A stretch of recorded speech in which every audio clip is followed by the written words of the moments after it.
On a voulu faire participer certaines personnes qui sont présentes aussi cet après-midi et leur faire partager leur retour d'expérience sur le volet recrutement au regard de l'égalité homme-femme. Donc à ce titre, je vais appeler Claire Boussely, responsable ressources humaines Veoliao pour le territoire Gare-Lozère, qui va nous partager une expérience qui a été menée chez Veoliao dans ce sens-là. C'est ça, bonjour à toutes et tous. Donc oui, aujourd'hui je représente Veoliao sur plus particulièrement le territoire Gare-Lozère, puisque je suis la responsable RH de ce territoire.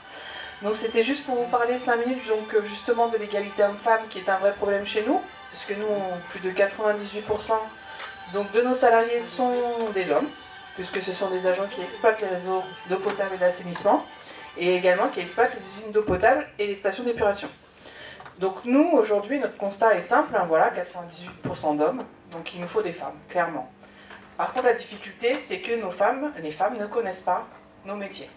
Donc clairement, il y a un problème d'information, je dirais, dès le collège, le lycée, pour qu'elles puissent s'orienter vers ce type de filière. Donc comme les femmes ne viennent pas à nous, nous avons décidé d'aller les rencontrer et de leur proposer un titre professionnel sans qualification, plutôt destiné à des femmes qui sont en reconversion et qui donc leur permettent d'obtenir un titre professionnel dans nos métiers, donc plutôt sur les usines puisque c'est là où on a le plus de besoins en termes de recrutement. Et donc nous avons conclu un partenariat avec le GIEC Industrie, donc qui est basé à Bagnols-sur-Cèze, qui nous a fait donc des pré-recrutements en partenariat donc du coup avec la région Méditerranée, et nous avons monté une classe exclusivement féminine. Voilà. Donc la classe a été ouverte au mois de septembre. Les différentes femmes donc, ont suivi ce qu'on appelle une POEC avec le Pôle emploi, ce qui leur a permis de les remettre à niveau en termes d'électricité, d'électroméca, d'avoir un premier vernis de connaissances sur nos métiers.